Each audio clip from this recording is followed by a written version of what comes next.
Good morning, ladies and gentlemen, and welcome. My name is Luis Betancourt. I'm the Pritzker Director of the Mansueto Institute for Urban Innovation. I'm also a professor at the Department of Ecology and Evolution and the college here at the university. So it's a pleasure to welcome you to this series of conversations and discussions about China and the United States. And I look forward to seeing you here today and make this an active and exciting engagement. I'll see you also in the final panel of the day, which I'll be chairing. So I'll be seeing who's here now and who's here then. I'm sure you'll be here all day. It's going to be exciting. I'm also very pleased that this year's theme is on issues of the rural-urban continuum and really on issues of urbanization and innovation in our two great nations.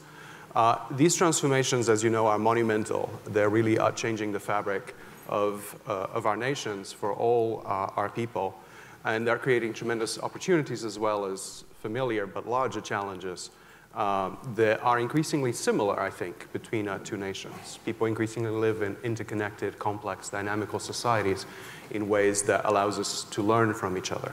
So it is really paramount that we learn from each other's experience, that we know about each other's experience, and that we learn to solve problems together that affect not only us in our own nations, but the world at large in terms of growth, stability, and sustainability. So to get us started, it is my great pleasure to introduce Daniel Diermeier. Daniel is the David Lee Schilling Law Distinguished Service Professor at the Harris School of Policy and the college, and he serves as our provost for the university. So it is in that capacity that Daniel has responsibility and oversees all our academic and research programs across the university. He's been doing this with great energy and imagination, as you'll hear. And so I think you'll feel that the University of Chicago is a very dynamic place, open to the world, interested in really understanding China, its cities, and its many social and economic phenomena. So please join me in welcoming Daniel, who will deliver the welcome remarks for the university. Daniel. Thank you, Luis, for the kind introduction. Professor Cui, Mr. Rank, General Counsel Hong, Executive Director Wong, and distinguished guests. On behalf of the University of Chicago, it is my pleasure to welcome you to the 2017 US-China Forum. For the third consecutive year now, we gather together renowned experts, scholars, policymakers, and private sector's innovators to build upon the university's treasured tradition of facilitating collaboration and open dialogue between China and the United States. Since its inception in 1890, the University of Chicago has engaged with scholars, students, and institutions from around the world. Over the years, our scholars have transcended borders to pursue groundbreaking research, and like today, we have welcomed global thought leaders to our campus. Historically, we are particularly proud of our connection to China. University of Chicago alumnus Yang Chengning and Li Zhongduo become the first Chinese citizens to win a Nobel Prize. And the university's Far Eastern Studies program has gained a world-renowned reputation as a center for excellence in the study of Chinese languages and civilizations. China has become important in the world of ideas and intellectual engagement in recent decades, and the ubiquitous presence of the Chinese team manifests itself at the university in many different ways. Chinese scholars and researchers form a growing presence across a variety of intellectual faculty disciplines, important university, ranging from economics, the cutting-edge science and technology, business, public policy, and the humanistic disciplines. Chinese students now make up the largest portion of our international student body, and they are an increasingly vibrant and active part of the University of Chicago community. And then finally, studies of issues related to China have always been and continue to be of tremendous interest to the university's research and teaching community. As many of you well know, we have made significant investments in our Beijing Center and most recently on the process of finalizing our new center in Hong Kong.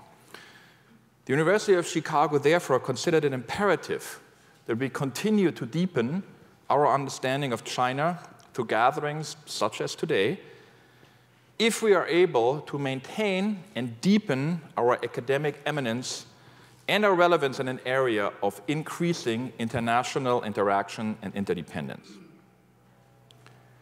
Hence the selection by our esteemed partner, the China-US Exchange Foundation, of the timely theme for today's forum, Innovation on the Urban-Rural Continuum. Today we will examine the way in which innovations in rural and urban settings are shaping the political, culture, and economic dialogues in both the United States and in China. The discussion comes at a perfect time for the University of Chicago, as we as a university expand and continue to develop our portfolio of urban activities. Chief among these activities is the new Mansueto Institute of Urban Innovation, led by inaugural Pritzker director Louis Bettencourt. This is an important new initiative at the university to develop knowledge of the fundamental processes that drive, shape, and sustain cities. And like this interdisciplinary convening, the Mansueto Institute will bring together social, natural, and computational sciences, bring them together with the arts and the humanities to explore the boundaries of a new field of urban science and practice. Today's event also reflects our commitment to deepening our global partnerships. I would like to extend my deepest gratitude to Mr. Tong Che-Hua and the China-US Exchange Foundation, represented here today by Executive Director Mr. Alan Wong. We are grateful for their support and for their collaboration on this forum. Thank you very much, Alan.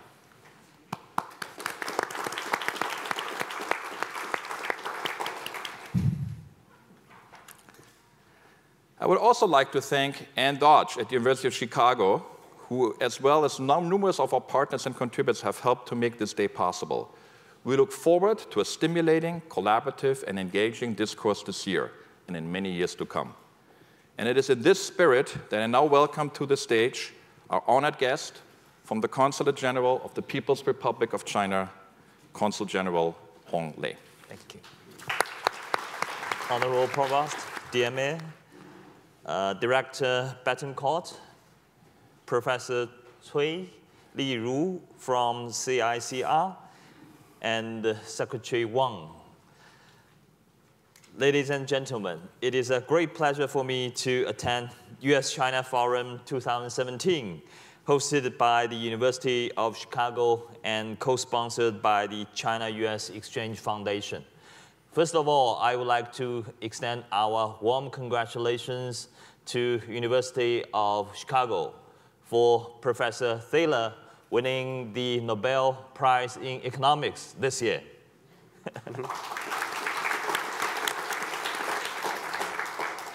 This is the third US-China Forum, and I attended the previous one last year. For 3 years, the forum has focused on opportunities as well as challenges shared both by China and the United States, and provided a great platform for dialogues among political, business, and academia leaders in the two countries, which have enhanced our mutual understanding and friendship. On behalf of the Chinese consulate in Chicago, I would like to express our sincere thanks to the University of Chicago and the China-US Exchange Foundation for your contributions to the development of China-US relationship. This forum will take a close look at innovation of urban-rural integration, a major topic both in China and the United States. While promoting urbanization, China faces an arduous challenge of a wide urban-rural gap and unbalanced regional development. Since the reform and opening up, China has proceeded with new urbanization and the rollout reform measures in household registration, urban functions, rural development, and housing system. China has charted a new path of urbanization with Chinese characteristics, which unleashes the vast potentials in domestic demand. In 2016, China's urbanization rate reached 57.8 4.35%, 4.78% higher than of 2012, with an average annual growth of 1.2%. In April 2017, the Chinese government announced that we would establish the Xiong'an New Area in Hebei province. This is a historic choice that China has made to further boost new urbanization driven by innovation. The fast progress of urbanization is just part of China's historic economic and social development. In the recent 5 years, after Chinese Communist Party's 18th National Congress, China's economy has registered a stable performance with good momentum for growth. China's annual GDP grew at 7.2% on average, higher than 2.5% of world average and 4% of developing economies. China is implementing the strategy of innovation-driven development, optimizing the industrial structure and promoting synchronized development of industrialization, IT application, urbanization, and agricultural modernization. Thanks to all these efforts, the living standard of Chinese people has been greatly improved.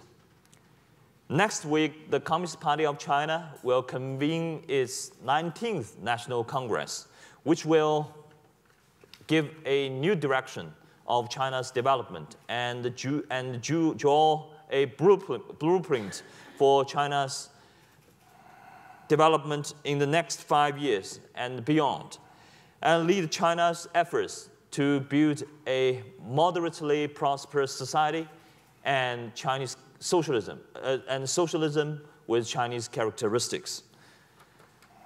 Standing at a new standing point, China will undoubtedly provide more strategic opportunities for the United States of America and the rest of the world. As the largest developing country and the developed country and the two largest economies in the world, China and the United States share special responsibilities and wide common interests in upholding world peace, stability, and prosperity, as well as promoting global development. The sound development of China-US relations is in the interests of both of our peoples and also meets the common aspiration of the international community. Next month, President Donald Trump will pay a state visit to China. We would like to work with the American side, follow the consensus reached by President Xi Jinping and President Trump, and expand pragmatic cooperation across the board so as to open even wider prospects and brighter future for our bilateral relationship. Against this background, it is of great significance for China and the United States to strengthen our discussion on how to narrow the urban-rural gap. All the participants today are senior scholars and top experts in our two countries. I hope you can have an in-depth discussion and contribute good suggestions on the innovative development of urban-rural integration and the China-US cooperation in relevant areas. In closing, I sincerely wish today's forum a great success. Thank you very much. Good morning. My name is Steve Edwards. I am the Vice President and Chief Content Officer of WBEZ, Chicago's NPR member station, and the former Executive Director of the Institute of Politics here at the University of Chicago. So it is wonderful to be back on campus, and I'm especially honored to be here for today's U.S.-China Forum, and thrilled to be in conversation with our two distinguished speakers on the topic of bilateral relations in the Trump-Xi era. We felt that this conversation would help frame and set the context for which the rest of the sessions today will follow. And given the fact that we have President Trump's upcoming state visit to China next month, these questions couldn't be more timely. I think as all of us recognize, the relationship between the United States and China is the most consequential in the world today and in the future as we think about the future direction of global economics, global security, global environmental conditions, among many others. And of course, we've also witnessed that with the election in November of 2016, the Trump administration has ushered in not only a new set of issues and priorities, but frankly, a new approach to dealing with critical issues between our countries, including the issues of trade, climate change, and relations with North Korea. So with us to share their insights are two leading experts and thought leaders on the bilateral relationship. We'll have each of them deliver remarks. Then I will engage the two of them in a brief conversation to synthesize and further the discussion. And then, of course, we'll open it up to all of you for your questions for each of them. So we begin this morning with remarks from Professor Cui Liru, who is currently Senior Advisor of China Institutes of Contemporary International Relations, also known as CICIR. He's a member of the Committee of Foreign Affairs of the Chinese People's Political Consultative Conference, and also a senior advisor to multiple institutions for the study of national security and foreign relations. Professor Cui is also a board member of the Nuclear Threat Initiative, NTI, here in the United States. Professor Cui served as president of CICIR from 2005 to 2013, Director General of the Institute of World Information, which is affiliated to the State Information Center from 1996 to 2004. He also served as counselor at the permanent mission of the PRC to the United Nations from 1992 to 1994. He graduated from Fudan University in Shanghai in 1976, and his research interests include U.S. foreign policy, U.S.-China relations, international security issues, and Chinese foreign policy. We'll hear from him first, and then we'll hear from David Rank. David Rank spent 27 years as State Department Foreign Service Officer, including his final assignment as Deputy Chief of Mission, and following the 2016 election as Charge d'Affaires, acting ambassador at the U.S. Embassy in Beijing. In addition to 6 foreign service assignments in Greater China, he also served at the U.S. embassies in Kabul, Athens, and Port Louis, Mauritius. His domestic assignments included jobs as director of the state's Office of Afghanistan Affairs, senior advisor to the Special Representative for Afghanistan and Pakistan, Special Assistant to the Undersecretary of State for Political Affairs, and Korea Desk Officer. From 2012 to 2013, he was Dean and Virginia Rusk Fellow at Georgetown University's Institute for the Study of Diplomacy. And in 2015, he received the State Department's Distinguished Honor Award for his role in the release of the only American service member held by the enemy in Afghanistan. Please join me in welcoming both of them to our stage and our forum this morning.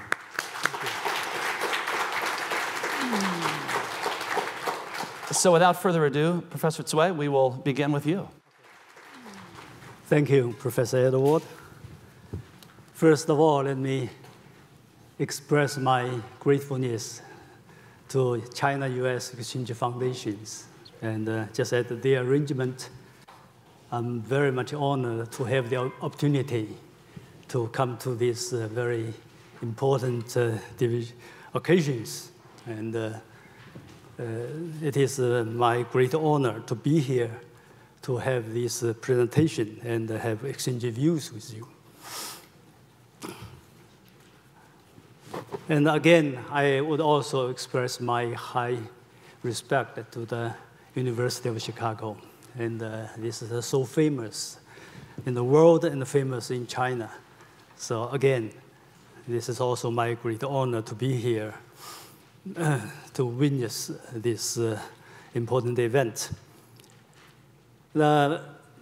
In this session, the topic is Sino-US relations in Xi Jinping and Trump period. I think this, of course, is a very important period. It's important because our both countries are undergoing very important changes domestically and also in their external relations.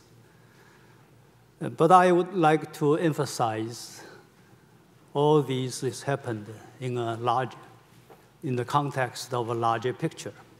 The larger picture is we are all undergoing a very much historical transition. And the China-US relations is undergoing a historical transition. So this historic transition in many ways characterize our relations in I don't know how long, at least in 10 or 15 or 20 years. As an ancient Chinese saying goes, he who does not have long-term consideration cannot be free of present troubles. And in this transition, change have brought additional uncertainties, and the future orientation of bilateral ties will have to be reassessed. The established balance of this relation has been changing because of the evolution of the power equation and the deep interdependence developed between China and the United States, including power structure, rebalancing, and the vastly growing ties between the two countries. This is an unprecedented evolution process of the two major countries' relations, which has brought a number of complicated issues and uncertainties of the future development. Dramatic economic development with high-speed growth consistently in about 3 decades has quickly driven China's modernization process and comprehensive national power to a new level. And equally important, all of these have happened with a parallel process of China's rapid engagement with the outside world. With its tremendous spillover effect, China's peaceful rising has become the most important development in the globalization and the multipolarization process after the Cold War was over. China's rising has changed the parity, or rather a special balance, and the dynamics of the relationship between the two major countries, I mean China and the United States. On one hand, America's power superiority and the political predominance have relatively declined, while China's capacity and the diplomatic positivity have been extending. On the other hand, there has been deeply growing interdependent China-US economic ties.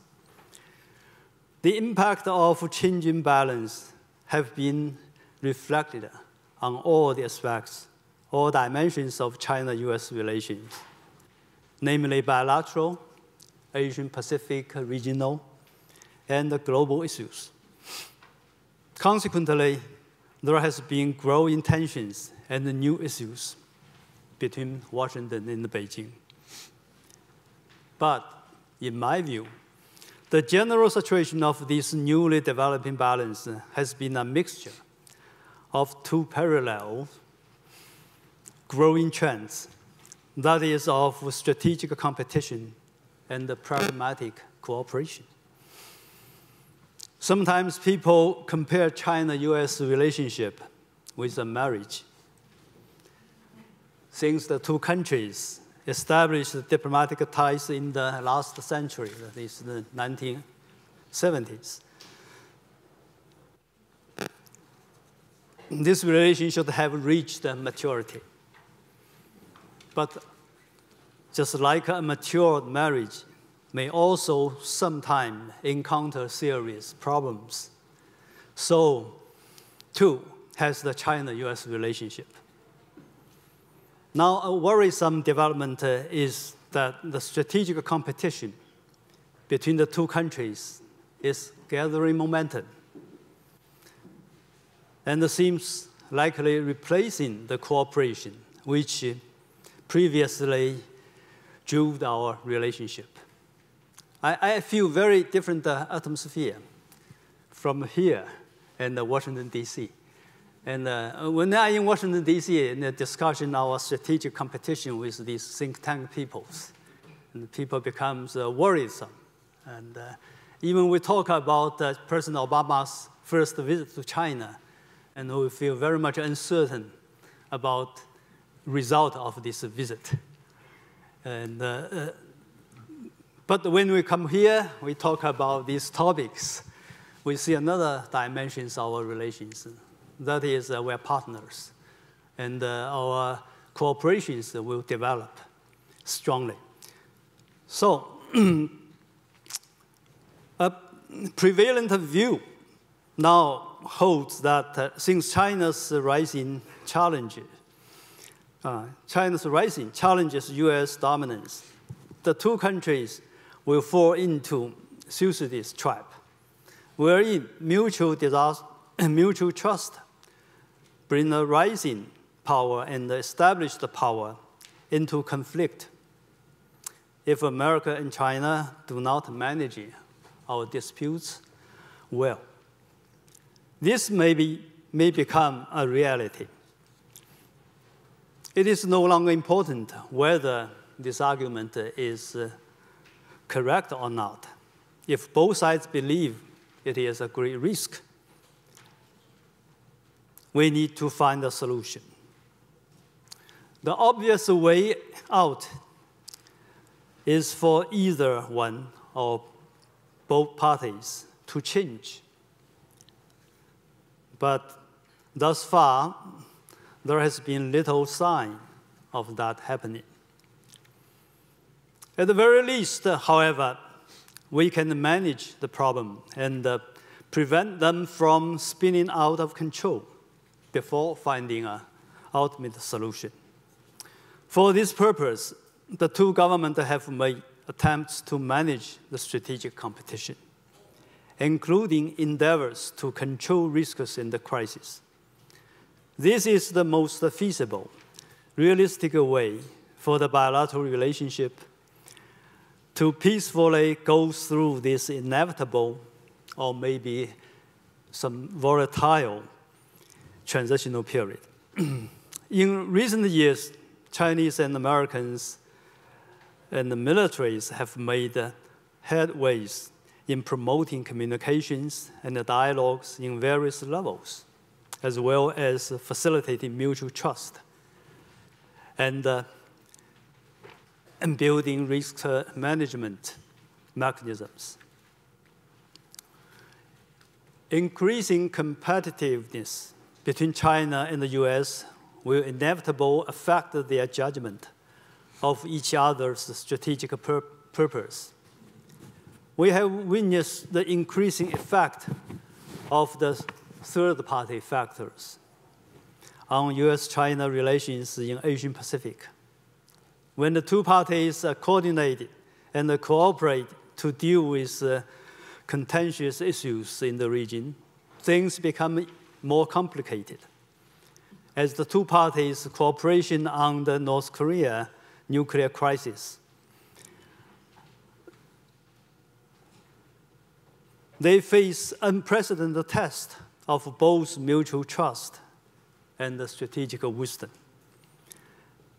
US intervention on the issues of China-Japan maritime disputes in the East and the South China Sea territorial disputes in the name of its security obligations to its allies has not only brought a new complex problem to its relationship with China, but caused Beijing to question what role the US alliance will play in the security order of the Asian Pacific.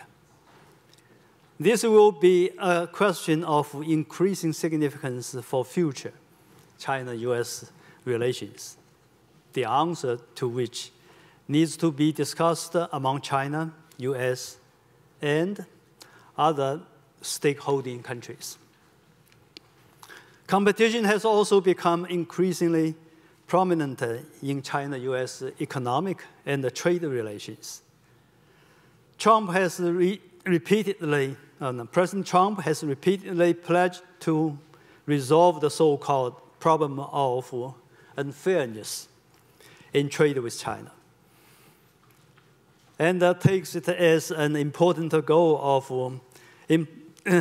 materialize his American first principle, and has on multiple occasions threatened China with sanctions.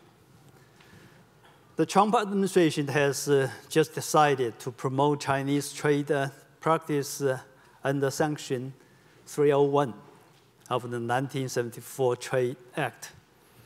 In response, China has vowed to take all necessary measures to safeguard its rights and interests, that inspiring worries about the potential trade war.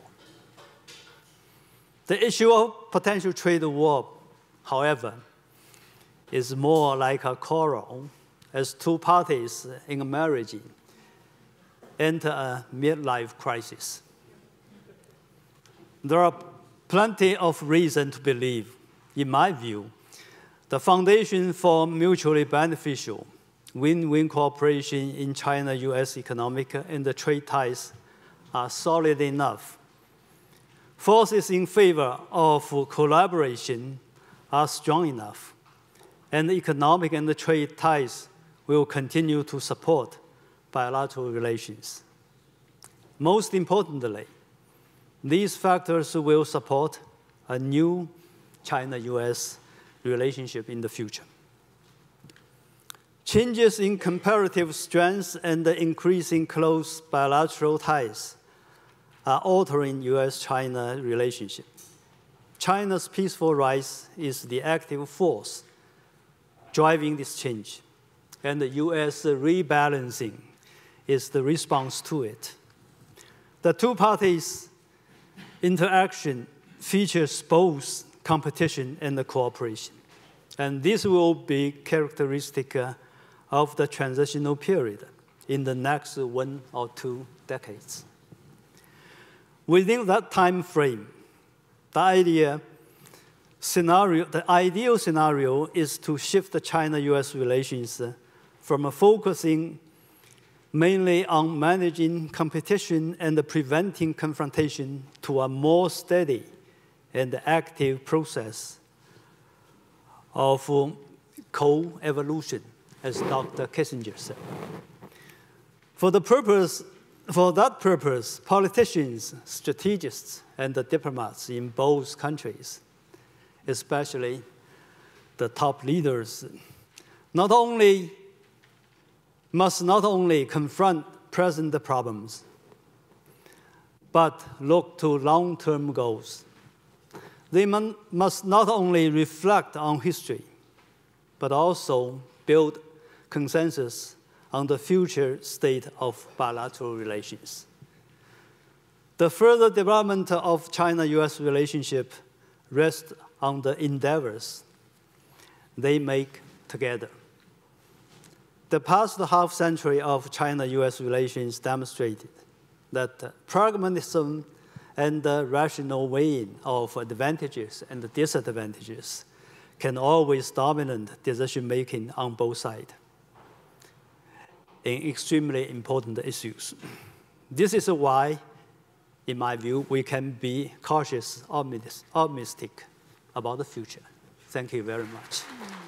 Professor Cui, thank you so much for those remarks. We now turn the podium over to David Rank for his remarks. David? Thanks, Steve. And again, thank you to the China-US Exchange Foundation. It's great to be here.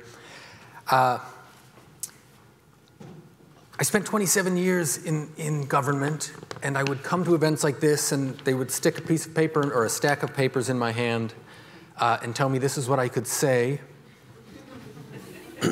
And I would look at it, and I'd think, oh, this isn't me. I don't want to have to say this. So I wrote it myself this time, and when I got up this morning, I looked at it, and I said, oh, I don't want to say this.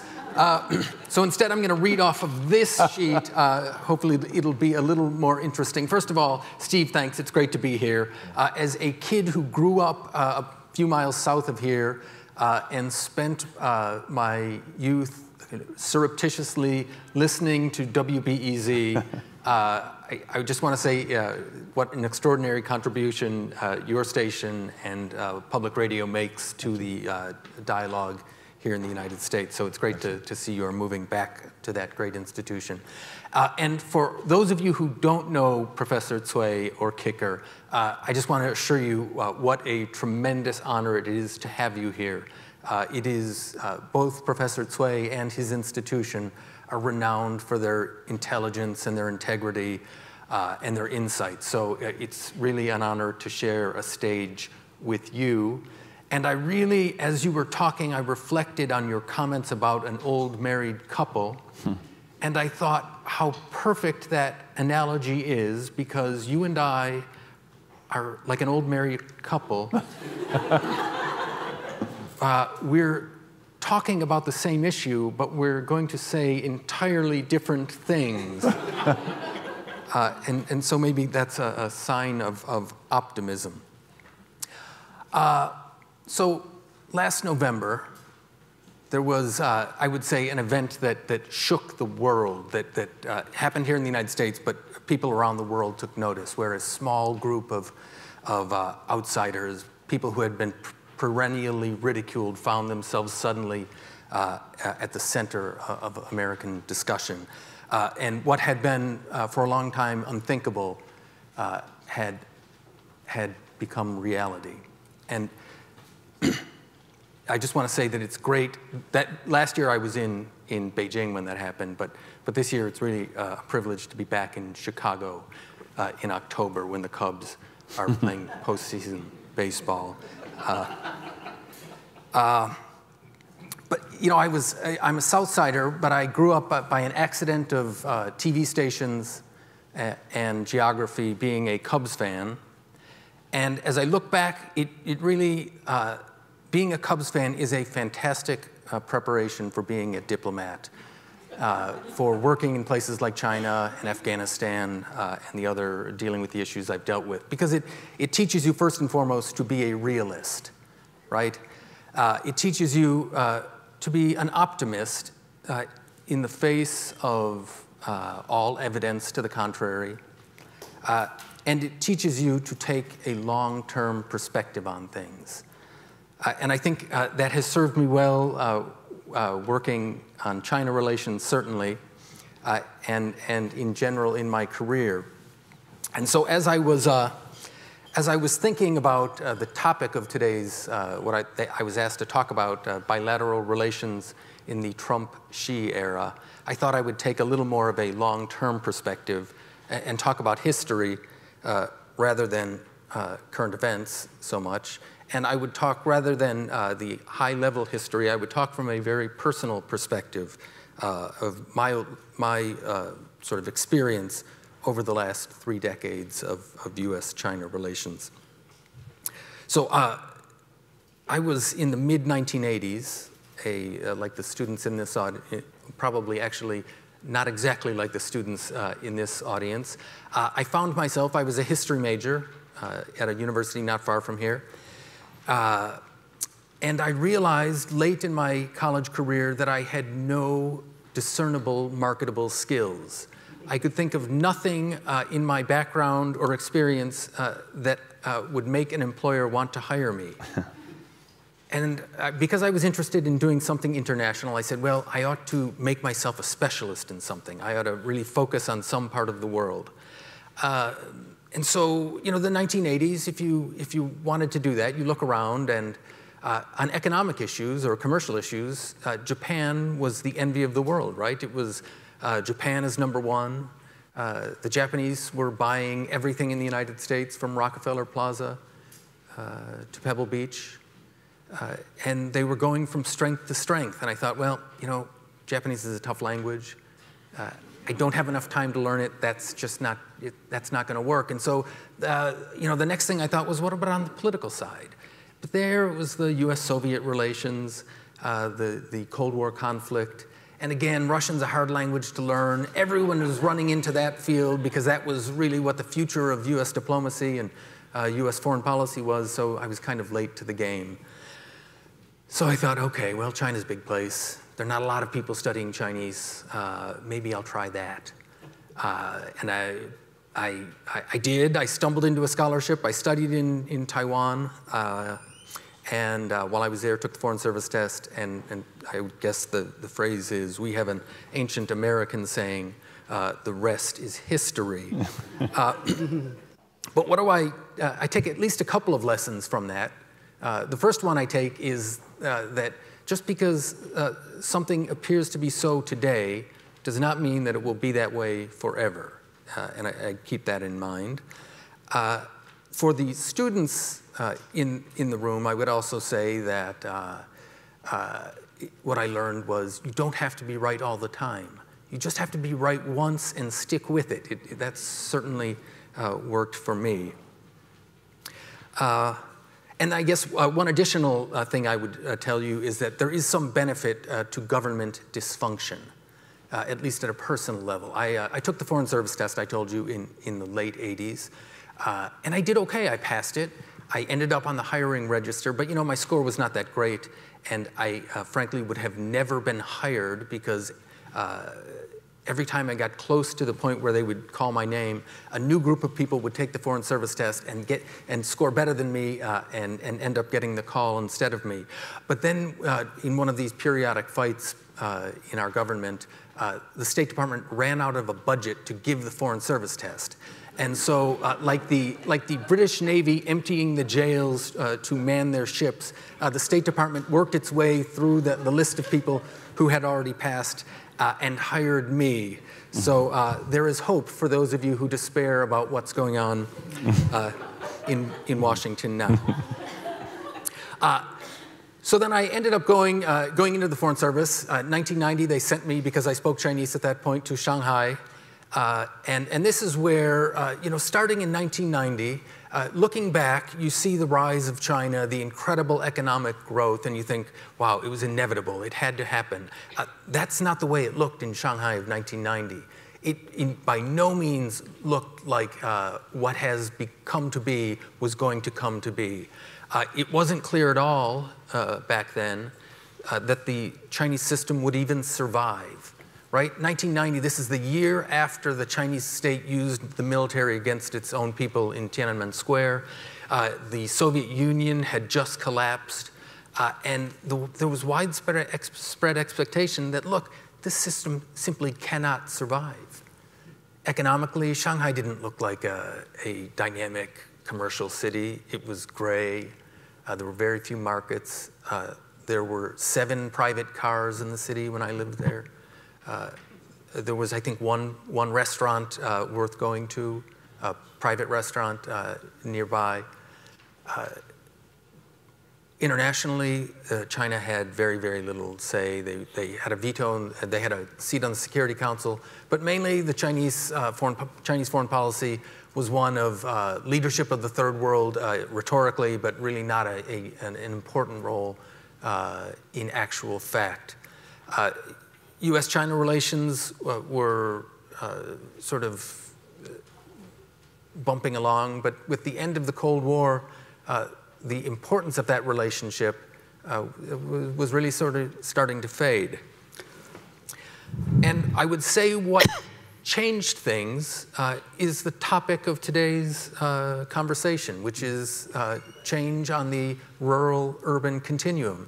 At the end of my time in Shanghai, Deng Xiaoping, who was then the leader of China, made what is very famous in China, his southern tour. He visited the cities of the south and those special economic zones, which had been designated as sort of experimental points for trying out some new economic ideas.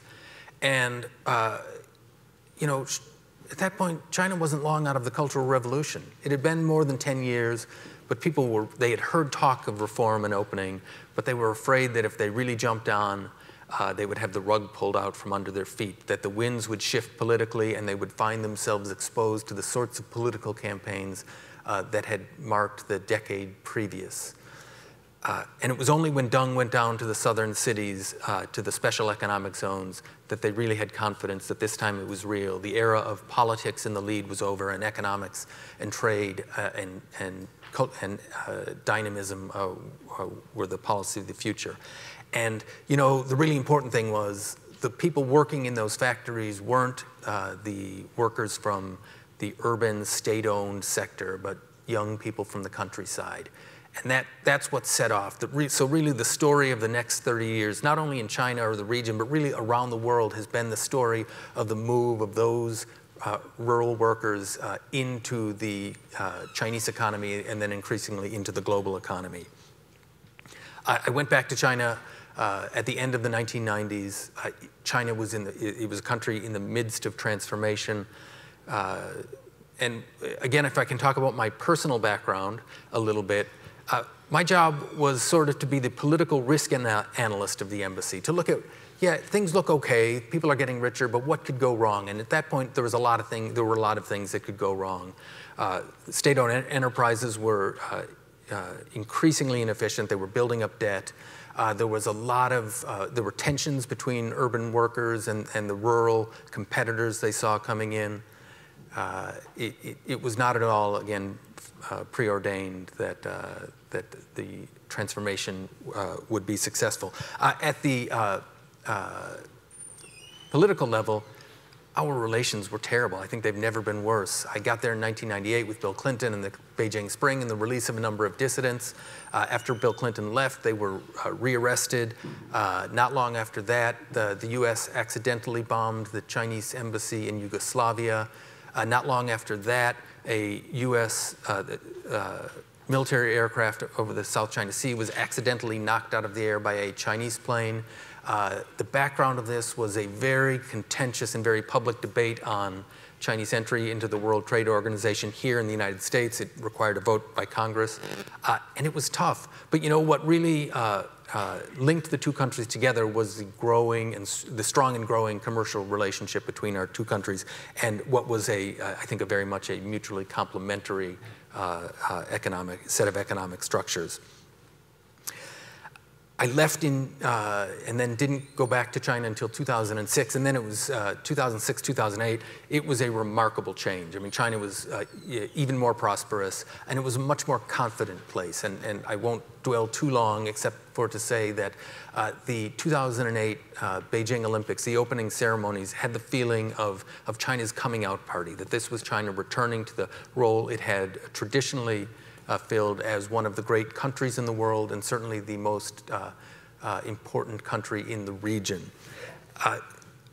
So a lot of Chinese were justifiably proud at that moment of what their country had achieved. And I think 3 weeks later, when Lehman Brothers collapsed here in the United States, they saw that as sort of the other side of the coin, which was the death knell of the Western economic model, that China really was going to return to predominance much more quickly than even they had dared to hope. You know, I went back again in 2016, a couple of years ago, and there was still, I mean, there were, again, China changes very quickly. There were as many changes in that decade as the previous decades before, but some of the confidence was gone. Some of the problems they thought they had licked were popping their heads back up. State-owned enterprises were still having problems building up debt. The U.S.-China relationship was as contentious as ever. It was a very difficult relationship. But I will say on the bilateral side, our relationship, I noticed it was striking how different our relationship with the People's Republic was at that point. We had always talked about a cooperative partnership in terms like that. Prior to 2016, or at least the years running up to that, that was largely nonsense. We didn't actually cooperate all that much in concrete terms. By 2016, it was striking how much we were doing on major issues around the world. And I think of things the Obama administration achieved, like the Paris Agreement, which was at its core a US-China agreement, things like the Iran deal, both of which are now in the process of being unraveled by the current administration, but also cooperation on global health, on oceans, and just a range of issues where we had talked a good game before, but now it was very clearly true. And now to get to, in the fading minutes of my presentation, the topic of the conversation, which is bilateral relations in the Trump-Xi era.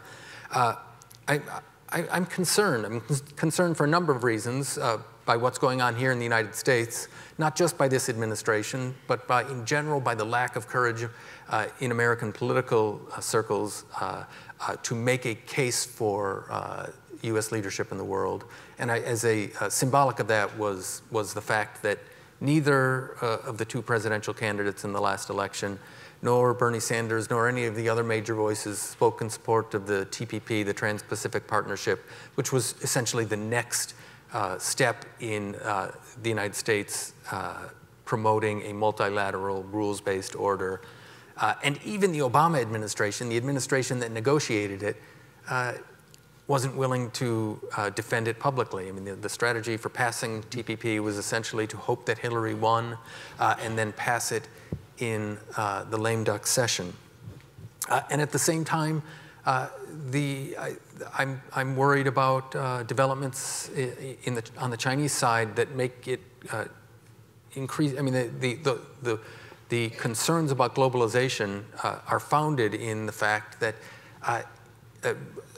in a number of things. One, in the United States anyway, an unwillingness to take on the domestic governance responsibilities of accommodating globalization, but also by the fact that the global system wasn't designed to accommodate a country as large as China, with an economy as dynamic as China's, and which operates on rules often outside of what's envisioned in things like the WTO. And I look at, with real concern about things like Made in China 2025, a plan to do in high-tech industries what China's plans for steel and aluminum and things like cement did in those industries, which is create global oversupply, certainly oversupply within China. Some of those commodities aren't really exportable, and so the rest of the world didn't feel them. But certainly, if you see that the tensions in steel, the steel industry, and other targeted industries, you know what that has created internationally. And my concern is that we'll see the same sorts of things in industries which are much more transferable, much more exportable, and that's just going to make the job of maintaining the system that has worked pretty well for Americans, has worked pretty well for Chinese, and has worked pretty well for those people, whether they're Chinese or American or anywhere around the world, making the transition from a rural economy to an urban, global-based economy. So, Steve, I'll stop there. But thank you all. It is terrific to be here. Right. Thank you both so much for those terrific remarks. We'll have a short conversation and then open it up to you for your questions on these themes as well. I was taking feverish notes because there's so much richness to get into. And I want to talk more about this sense of strategic cooperation versus strategic competition. But David, let me go to you for a moment, because one conspicuous absence from your biography that many people in this room will know is the fact that earlier this year you stepped down and resigned from not only your post but from the State Department following the Trump administration's decision to withdraw the United States from the Paris Climate Agreement. You talked about how important that decision has been widely for you and the things that you care about, both as a professional, parent, as a Christian, you've said. I want to know I can imagine over the long arc of your career in diplomacy that there have been plenty of decisions that administrations have made that also didn't align with those things. So I want to know not just why was this so important for you, but what impact does this have on that broader landscape of U.S.-China relations and the kind of strategic cooperation that both you and Professor Cui were talking about? Right. Yeah, I mean, certainly look, to be a public servant, a civil servant, you have to make decisions, you have to implement policies that you don't always agree with. I mean, I would say as a republic, as a country, you want that. You want civil servants who disagree, who are smart, have strong opinions, disagree at times, but then salute the flag and implement them. And when you can't, you have to step away. The reason I mean, the withdrawal from Paris concerned me from a policy level is that, look, the United States leadership requires that that you lead, that issues that are important to the international community and certainly to the partners we have worked with most closely, that is Europeans, the Japanese. I mean, these are relationships that date back 70 years. Look, for them, this is the major issue facing the world over the next century. And to step away from leadership really will make it much more difficult when we look to those countries to support us in the future. And I think the big challenge on a sort of geopolitical level is how to integrate a rising China peacefully into the existing rules-based orders that's out there. And that's going to take a lot of cooperation. It's going to be difficult to do. And to the extent we have lost credibility with our closest partners, it's going to be that much harder. I want to get Professor Cui in on this, but just a quick follow-up. What should we be doing, in your view, as a world community, to provide that kind of integrative, multilateral basis you were talking about that's not happening now? First of all, you have to be focused. There are lots of concerns out there. The international community can probably focus on 2 or 3 major issues at a time, so you got to pick your battles. You've got to, I think appropriately, the Obama administration looked at climate change. They looked at trade, Iran, and then I think trade had been. I mean, that's going to be a big issue. The fact that the discontents you see in the United States aren't just a Trump administration phenomenon. They are widespread across the United States, that there is something that needs to be addressed with how the world deals with each other commercially. Some of it's a domestic issue, how do we deal with the impacts of globalization, but some of it is how do we, and it's inescapable that some of that is that a system is straining to accommodate what is now the largest economy in the world, and how does that fit into a system? And I think that had to be, that appropriately should have been a major focus of this administration, and I don't think that's going to be the case. Professor Cui, it's certainly the case, as you would recognize, that past presidential administrations in the United States, including the Obama administration, had issues of disagreement with not only President Xi, but past leadership in China, whether it's South China Seas or trade issues or Asian Bank, those kinds of issues. So how much are things really different now between these two countries with the election of President Trump? Election of President Trump's difference is not that huge. And just in my view, as an observer from China. Yeah. I think I'm concerned the most about the direction of our relationship. Broadly. Broadly, and the framework. Is that a stable framework between us in our relations? But the frictions of the conflict of interests, that could happen any time. And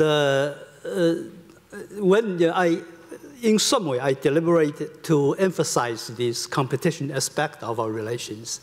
So as the old saying goes, when you prepare for the worst, you'll be encouraged by any small progress. So now we are concerned about this visit of President Obama to President Trump to China, and of course I think there will be progress. I'm sure about that because people in the Ministry of Foreign Affairs, in State Department, and the 2 governments have worked very hard, and but there are some uncertainties and concerning even some big issues. So, but the competition become prominent is a fact. Yeah. I emphasize it mainly because China's rise, and this changed the balance structure When I say balance structure, mainly means that the power structure. Yeah. United States has been long time a predominant power there. But China is a huge country, is going to rise up, and so this is inevitably to happen. So we have to handle that. In some sense, this is a normal process. Yeah. And if we realize this is a normal process, inevitable, but that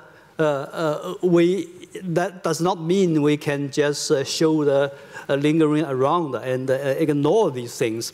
We have to make endeavors to handle that. But realize this historical evolution is extremely important. Between China and the United States, I believe, I think like our agreement on the climate change issues are very much important. Yeah. Because in this period, we do need that kind of encouraging cooperation achievements to build up our mutual confidence. Yeah. And this is a huge issue. And I think this is also a great demonstration and illustrated China's progress, because in quite a few years, I think as Mr. Frank knows very well, China refused to have very much substantial dialogue on these issues, because our priority is economic development, it's growth. But later, I think it becomes a serious issue for China, not only for the climate change, even for the growth. You have to address that at the same time. Yeah. So these reflect this process of China's development, including our trade disputes now. I think it could be like intellectual property rights things. Yeah. And in China now, huge progress has been made, and very strong emphasis on the legal system to address some of the problems there. Yeah. And so my view is that we could have differences, but when we move forward, step by step, when the gap between us becomes narrowed, and we will have more and more common ground. Yeah. Yeah. Look, I'd be curious to get each of your responses to this, but as you see it, what are the strategic priorities, and perhaps even more specifically, what kind of relationship, ideally, would China like to see happen as it emerges on the world stage as this dominant force in economics and security and so forth? So as China makes this peaceful rise, what's important to China in this? Important to China, I think the competition, when we call the strategic competition, mainly in the aspect of political and the security area, or political and the military areas. China-US relation is that kind of framework, what I call the duality. That means... duality. Yes. On one hand, we have our economic interdependence. Mm-hmm. But this economic interdependence have very little to do with our strategic relationship there. So... what do you mean? Because, for example, United States has Asian alliance. But this alliance system excluded China. And now I just mentioned a point there, and now it has become a problem. When China has disputes with one of the allies, and the United States feel obliged to intervene, and this becomes a big problem between us. So then, the US alliance system in Asia becomes something threatening in terms of security to China. So we have to address that, because it's very complicated. It's not easy to do that. But I think if China and the United States will accommodate in this area, United States traditional power, United States involvement, the presence in this area will still continue there. But China is rising up, and China's interest in some way expanded. So how to accommodate these two developments is extremely important. I don't think we can find a solution very soon, but I think a dialogue is very important, and a frank, substantial dialogue on that. Yeah. And the US should, in any way, sooner or later, will adjust itself to the new reality. Mm-hmm.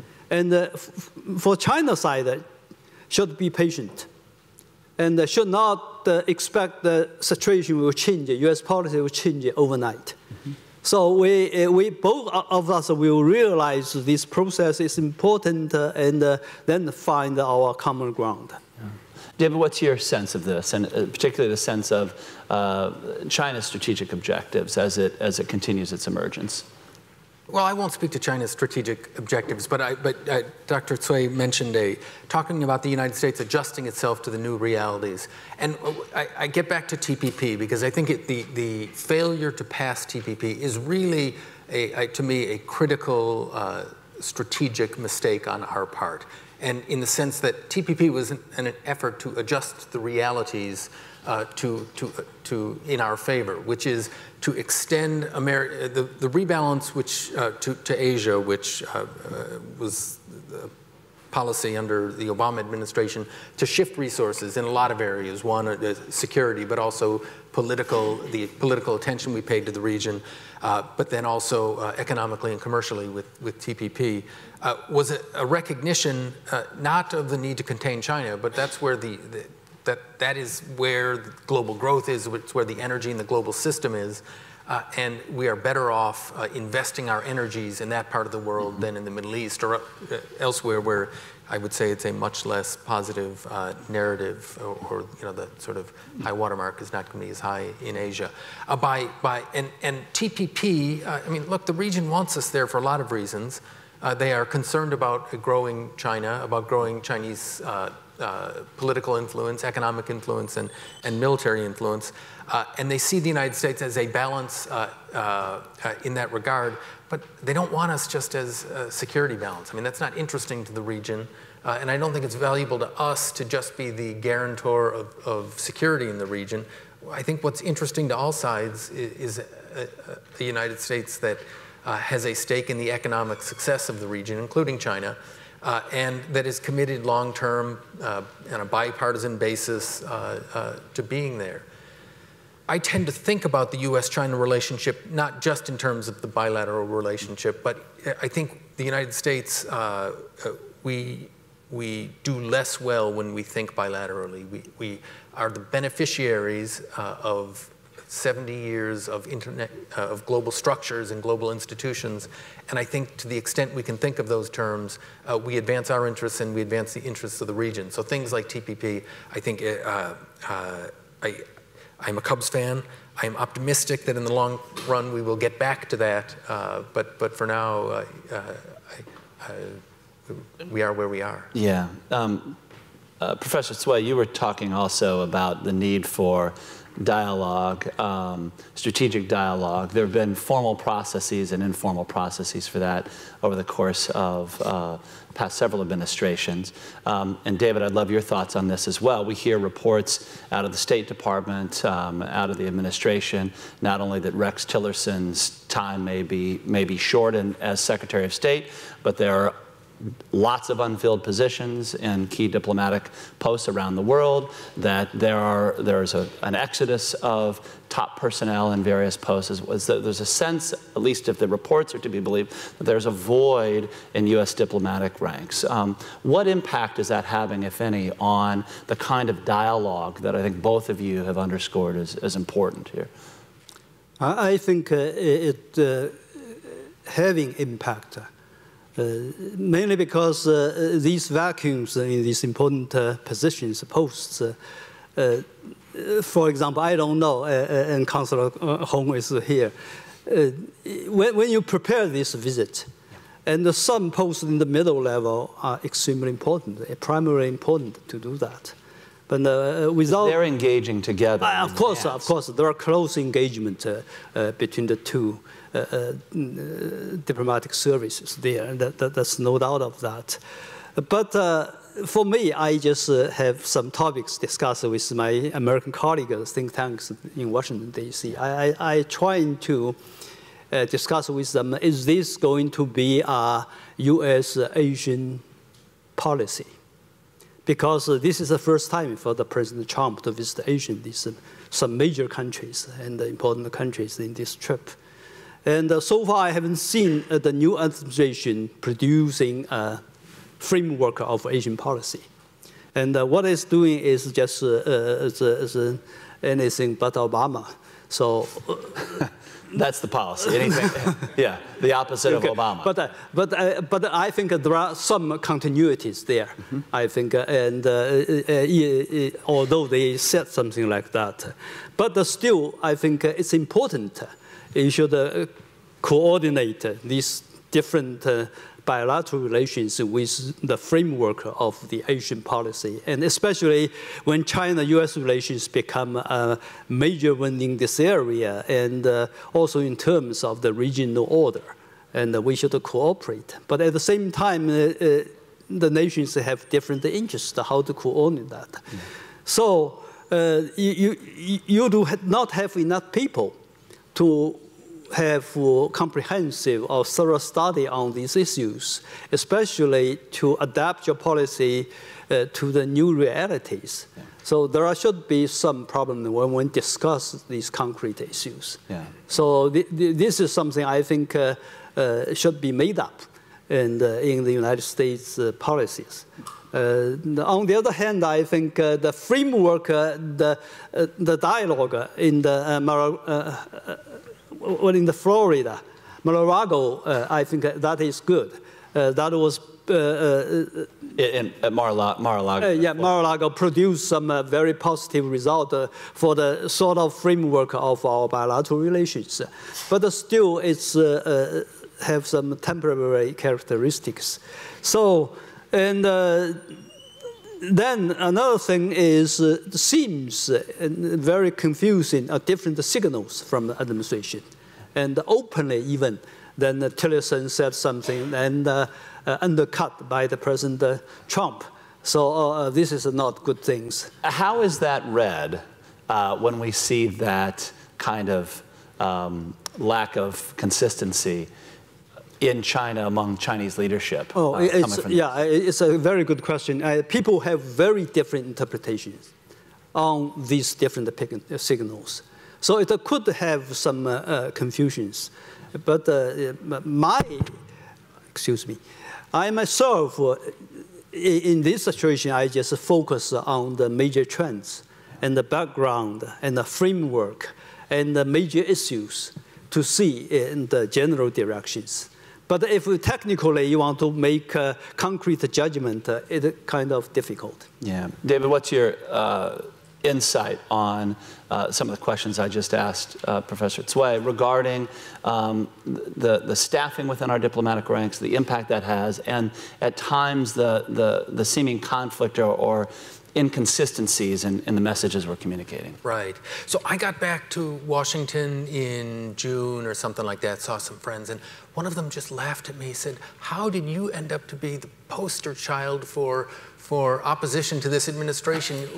I'm the world's most conservative person, and how did I end up..." Lowercase c. That's right, lowercase c, in the real sense of the word lowercase c, that look, I mean, what we're doing right now is we are squandering the resource of American leadership, of confidence in how the United States will react internationally. And I think less understood outside of Washington is the extent to which we're squandering a resource of experience in the federal government, not just in the State Department, but across the bureaucracy, in the EPA and the Department of Energy and organizations where people look, you want to work for a place where you're on the asset side, you're seen as an asset and not a liability. And it matters internationally because, you know, to be a leader, it's not something you get for free. You got to lead. You got to be out there. That means you have to go to meetings. You have to understand what the issues are. You have to have positions that have been developed, and you have to advocate for them and understand where the rest of the world is. And if you don't have the people to do it, who don't understand what's happened, or don't have the ear of the administration, it really undercuts that, and it's hard to build back up. And so, I mean, I think that the problem is, there's no other country in the world that can play that role. The United States has been that coordinating, played that role for decades. China is stepping forward in some ways, but in some ways, look, I understand China wasn't there at the foundation of some of these institutions and has its own view how they should operate. That's perfectly, I mean, that's understandable. But I think the international order, as it has functioned for the last 70 years, has been pretty good for everyone. And so I worry when we're in the process of setting that aside without knowing clearly what's there to replace it. Yeah, I want to take your questions in just a quick second, but there has been the sense, and people have written about it, that as it relates to a multilateral set of engagements, that China is much more interested in bilateral relations, broadly speaking, instead of multilateral institutions. Is that a fair characterization, or what's the reality? My observation is that China tried to strike a balance between the multilateral and the bilateral. And of course, we have to be realistic. Some bilateral relations is more important than some others, such as China-US relations. This major country bilateral relations have way a lot more than some other relationships. But it is going to be more and more important to have this multilateral cooperation becomes some new momentum, because the integration and the globalization and the global issues are all our common threat. So we have to cooperate. And China's emphasis is on these multilateral platforms, such as UN is the core of these platforms. There's much more to ask you about. We haven't even talked about key issues of critical concern that some of you have touched on, but let me get questions from those of you. So if you have a question, raise your hand and we'll get a microphone over to you and ask that you pose your question about any. I wonder what cooperation between the United States and China on dealing with North Korea might provide a model as well as a particular very important issue to deal with. But along the lines of, well, a lot of people say that Kim Jong-un, because he saw what happened to Gaddafi, feels he has to keep nuclear weapons. But one could flip that over and say it's because of the extremely monstrous tyranny that Kim Jong-un exercises that he needs nuclear weapons. So I wonder whether there might be cooperation toward having such coercion that would force some reform, if not regime change, in North Korea. That's great. What about that issue of cooperation as it relates to the North Korean situation? You want to say? Sure. I think we're doomed to have to cooperate on North Korea, right? I mean, look, it's a terrible problem. It affects both of our really central strategic issues. I wouldn't necessarily choose that one to highlight because I would pick a problem that can be solved. Yeah. This is going to be a really That's thorny. Yeah, it's thorny. So I want to come back to North Korea, but what might be an example of an low-hanging fruit for cooperation, a place where we can do more together, and then I'll come to North Korea. Right. I mean, look, if you look at, again, I talked about it in my sort of prepared remarks. Under the Obama administration, it was really striking the extent to which the United States and China cooperated on issues that a lot of people didn't pay attention to. Again, the Paris Treaty was a multinational treaty, 198 countries, but really at its heart, it was the US and China working out a deal and then taking it to the rest of the world and saying, this is where we're going, and the rest of the world signing on. The Iran deal was similar, although then the United States was instrumental in orchestrating the position of the EU and major EU. But are there other things now that are on the table that we're not paying close attention to that actually have, as a Cubs fan with your eternal optimism, have the possibility in this current climate of being moved forward with the administration? Well, in the current climate? Yes. I would say, look, the U.S. and China have to figure out what's going on with trade, both bilaterally and multilaterally. The global consensus on trade is eroding. It's damaging the ability to support the institutions that are there. And if we cannot figure out how to operate, how the system is going to operate, it's going to be bad for everyone. My concern is that the level of incoherence in Washington does not appear to be a negotiating thing, that it appears to be incoherence. And that will make it really hard to get at those really fundamental issues. Yeah, well then let's come to the thorny issue of North Korea. One of the things we've heard from the president time and again on Twitter and other platforms is he wants to see China take a much more active role than he believes that China is currently taking on this question. So my question to you is how involved is China, and what additional, why isn't there more leverage being brought to bear on this particular situation? Okay. I think DPRK nuclear issue is an extremely important issue. And cooperation between China and the United States is extremely relevant to address that issue. We used to have a very important platform for cooperation, that is six-party talks. And we did well and produced this 2005 joint statement, and which still is a very useful framework for future possible solutions, I guess. And then, unfortunately, and the six-party talks process has just suspended. Yeah. Then, in some way, our cooperation has shifted into the UN platform. That mainly just to when DPRK tests its missile nuclear weapons, then UN Security Council discuss about the resolutions to strengthen the sanction measures. So on that platform, then we cooperate to produce the resolutions. Of course, there are negotiations and different interests should be balanced. And so this is two different forms. But I would rather see the importance of nuclear cooperation on this issue because it reflects the two major powers in this area, which are responsible and especially important for the stability and the peace in this area.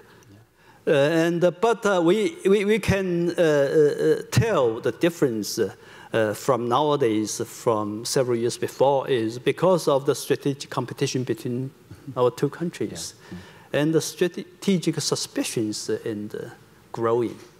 And these kind of suspicions becomes some of the problems for our further cooperation when the challenges become more and more serious. So this is the problem. But in America, I think many people, including President Trump and some others, emphasize that China should bear the major responsibility, and they press China then to take care of North Korea. And they believe that's the approach to address that. I think that is wrong, and China can play a very important role. That's true. But if we want to find the truth and the essence fundamentally in this issue, that is the problem between the United States and North Korea, the hostilities and the lack of peace agreement. So we have to address in this level. And address this aspect, China can also play roles. But the United States initiatives and the roles are first and foremost important. Yeah. What's the way out of this? Is it, as we see this escalating rhetoric, I think many people around the world feel that we're closer to the brink of a military conflict and perhaps the use of nuclear weapons on either side than we've been in several decades. What is the pathway forward? Yeah, either of you. Okay.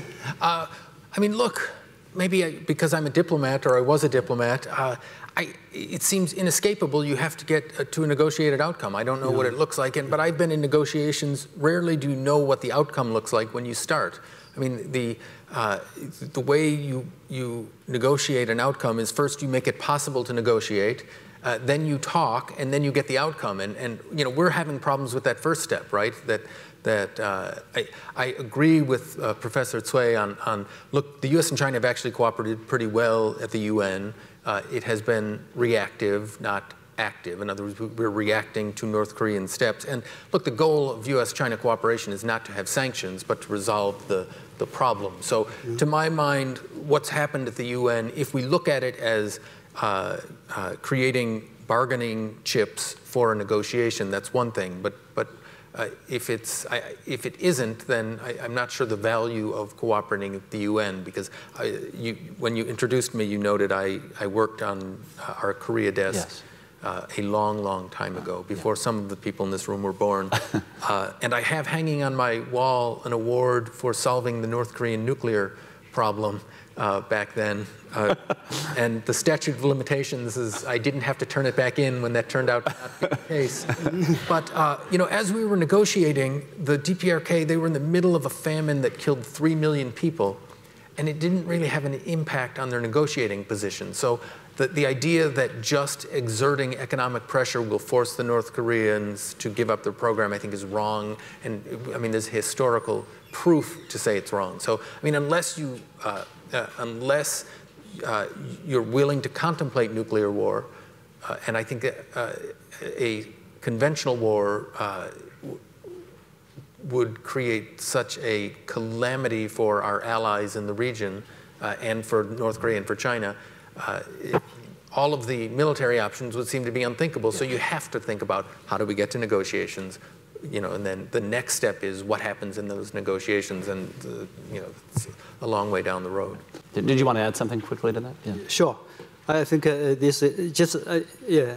If you want to, yeah. My observations on these issues, you give me a couple of minutes. I will say that I think this is very much important, and we have to face the realities. We have to admit the situation is different from before. And the DPRK has already developed its nuclear progress, and huge progress is there. And my opinion is that they will not give up their nuclear weapons. Yeah. So that's the fact. And it won't work. That won't be the option then, as someone educated, to use the military actions. That will not solve the problem. It's not workable, and because the consequences is too huge, and we cannot bear. Mm-hmm. So then what? I think negotiation, dialogue on the current realities. Mm-hmm. We cannot go back to the 10 years ago point. Mm-hmm. So I think Tillerson's 4-no principle is a very good positive one as the basis for the negotiations. Yeah. But one of the problem is... These are the 4 no's that suggest that, among other things, the United States is not pushing for regime change. That's right. Et cetera, that's what I said. Trying to create the framework for yes. Some degree of comfort around U.S. longer-term objectives. Yeah. Then the problem is the outsiders are not sure, is these 4 no's are the U.S. administration policy. Because Tillerson said President Trump doesn't say that, and even say something different. Yeah. So this is a problem. Yeah. I think if Trump said this is our policy, that could have great positive impact on that. Yeah. Yeah. Then we can, okay, I just stop it, that we can cooperate based on that. Yeah, that would set a framework that might open space for I think so. Yes. Hello, everyone. I am the first-year master student from China, and feel this honor to ask the question. Actually, my question is for Mr. Rank. So you talk about a lot of past bilateral relations, but my question is, as we all know that the United States is pretty realistic, and based on, what do you think about the possibilities that United States will consider its role based on the current situation of China and America? Thank you. I mean, I think U.S. policy has always been based on the current situation. I mean, I think we get a bad rap sometimes. We pointy-headed bureaucrats and diplomats, but there's a lot of experience within the U.S. government working with China, people who have long experience, who understand where China has been and where China is, and are pretty realistic about how to what the issues we have to resolve are. I mean, there are probably as many popular misconceptions about China here in the United States as there are popular misconceptions about the United States and China. But at a government level, I think it's a pretty realistic assessment of where our interests align, where they don't align, and how to discuss the problems that we have. I always felt like, until I blew up my career, that I had permanent job security, because there are always going to be big problems in U.S.-China relations, because we're big countries. We have lots of interests, and they inevitably don't align. For nations, that may not be a good thing. For individuals dealing with that relationship, it's a great thing. Always have work.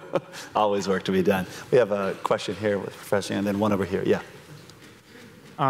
During 2 administrations ago, in fact, when Secretary Paulson was in the administration, the strategic dialogue was initiated, and then it has evolved. And now it's become what's known as the comprehensive dialogue. Can you give us some perspective on that and how it's operated, and perhaps also, given that now it's called the comprehensive dialogue, to what extent it actually could be productive and useful? Thank you. Sure. Look, every time there's a new administration, there is a new name to the dialogue. That is, and I'm not cynical, but I think part of it is you want to show that you're different from the previous administration, and part of it is, I think, less cynically, you want to learn the lessons that, what the problems were with the previous method of engaging, and try to adjust them to current situations. I haven't had much experience with the comprehensive dialogue, the new one, versus the old strategic and economic dialogue. I think any dialogue is limited. You can't change the interests of a country through a dialogue. So, there was frustration that, wow, we never fixed our disagreements about the South China Sea or Taiwan or Diaoyutai and Senkaku, the East China Sea islands, in these dialogues. So why do we have them? That's not a problem of the dialogue. That's a problem of the fact that we just have different interests and we look at the world differently. That doesn't mean it's not important to talk. I mean, I think it probably makes it more important to talk. What I thought, and as someone, it pains me to say this, because as someone who coordinated this SNED, the last strategic and economic dialogue, I will tell you that there were a ton of work, and they occupied a huge amount of energy from both systems, and people were really frustrated with it because of the amount of work it took to get that many cabinet secretaries and senior Chinese officials in the same room, and all of the work preparing it. But there's not, when you're not fixing these big problems. But what they did, what the SNED did, was it got together people who wouldn't ordinarily get the attention of senior decision makers on issues that maybe weren't the highest priorities, things like wildlife trafficking or the bilateral investment treaty. How would we work together on those issues? And it gave them a forum to elevate it to high levels. And the new structure is more streamlined, and it gets rid of some of that, and there's less sort of running around and flapping of arms and exchanging of papers. But I'm concerned that it also, what that means is we're not going to fix the high-level issues, because those, I think, you have to manage through dialogue. But then how do we focus on these, how do we bring attention to what will, I think, always be lower-level issues where we can make progress? All right. Hi, thank you guys for being here today. So my name's Elaine. I'm a first-year student at the Harris School of Public Policy here. I think we've talked a lot about how the changes on the American side, with Trump being president and how that's impacted U.S.-China relations. But I think I want to piggyback off like that last question about how some of the upcoming changes, perhaps on the China side, might be impacting U.S.-China relations. I think it's the 19th Party Congress is happening soon. Typically speaking, this is also the time when we'll kind of sort of find out who Xi's successor might be, right? So just want to hear what your thoughts or insights are on that regard. About China side, I think both countries are undergoing very important changes. And in China side, the same is true. And domestic, socially, and politically, it's substantial important changes there. As you know, which becomes more and more associated with foreign policy issues, such as DPRK nuclear issues. In China, the views become more and more diversified, very divided. My guess is from the higher level to the lower level to the grassroots, people have very different views, and they voice the different views in various occasions. And these could bring very much tacit and impact on the policy-making process. I think the same is true in the United States. The domestic politics play a more important role than before for the foreign policies. And so I would like to see the political leaders in some way to can be strong enough to resist these short-term domestic political interests than to have a longer-term perspective when they try to address the big issues, strategic issues. And also we see the China side, you see the internet. And then we call this information era. And so everyone is a specialist and commentator. And then they express their opinions. And I think the officials, when they go back to home and have dinner with family, friends, and they can hear various kind of opinions. It could be positive, could be negative. And these are all the changes which are very much different from 10, 15 years ago, I mean, in China. And another thing is China has, to be very frank, a very important political campaign, that is anti-corruption campaign. And the anti-corruption campaign can touch upon many people, many officials. It's going on. We don't see the end. And President Xi Jinping said that we don't set a date when it will be end. If it is needed, we will carry it on. So this political campaign could have very important political impact on various aspects. And I think the outsiders must realize this, what's going on there, and what kind of impact on there, and what kind of complexities added to the leadership, to the decision-making process, which is extremely important. David, what's your perspective? I mean, I think it's an excellent point that people, because we do things so publicly in the United States, you look at the sort of disarray in the current administration, but there's a significant degree of that in China as well, as tens of thousands, millions of people, a lot of Chinese officials have come under investigation, run into problems with the anti-corruption campaign. So there's a significant amount of churn in the Chinese system as well.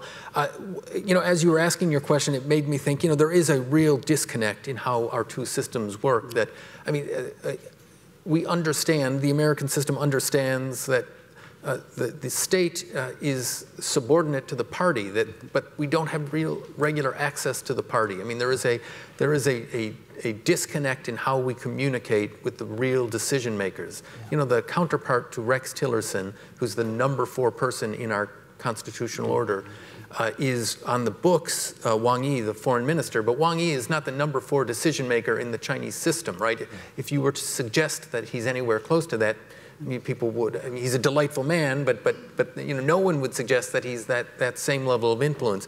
And so it just highlights for me that disconnect. And it also feeds into the concern on the Chinese side that the United States never has come to terms with the People's Republic of China, China run by the Communist Party.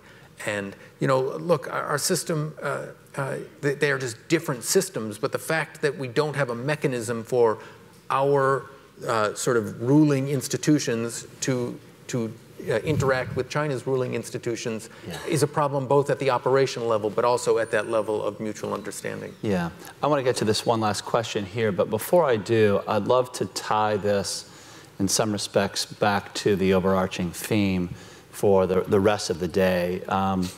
I'm going to oversimplify the political dynamics in the United States, certainly, because what's happened during the last election cycle is more complicated than this. But it has often been seen through this prism of increasing divisions in the United States manifest in one perspective by urban and rural divisions and urban-rural communities, in a sense of growing malaise and unease among both economically, culturally, and otherwise with people in the United States in more rural areas. Again, oversimplifying. But is that, given the rapid urbanization that's happening not only all over the globe, but particularly in China, are we seeing any parallels in the kind of social and economic and cultural responses within China as we've been dealing with here in the United States?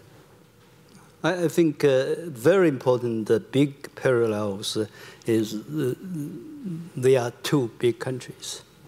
And as two big countries, for the political leaders, they could have very much these parallel requirements and parallel conditions. I think social conditions and the political conditions, even some like geographical conditions, like disasters. And all these natural disasters happened, and the top leaders have to pay attention and have to make a trip to these kind of things. I think as a huge country and multilaterally in these global affairs, I think we have more and more parallel responsibilities to do that. That's for the major countries. What impact, from your perspective, is the rapid urbanization having on the political and cultural landscape within China? So I'll take a family example. My wife is one of 5 kids. She was raised on a farm about 4 hours south of here.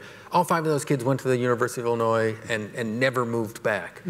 And that's, I mean, a Chinese family would understand that, because it's a similar dynamic that you know, the flow of talent from the countryside to the city is pretty parallel between here and China. It was, I think, more spread out here in the United States. In China, it happened in a very short period.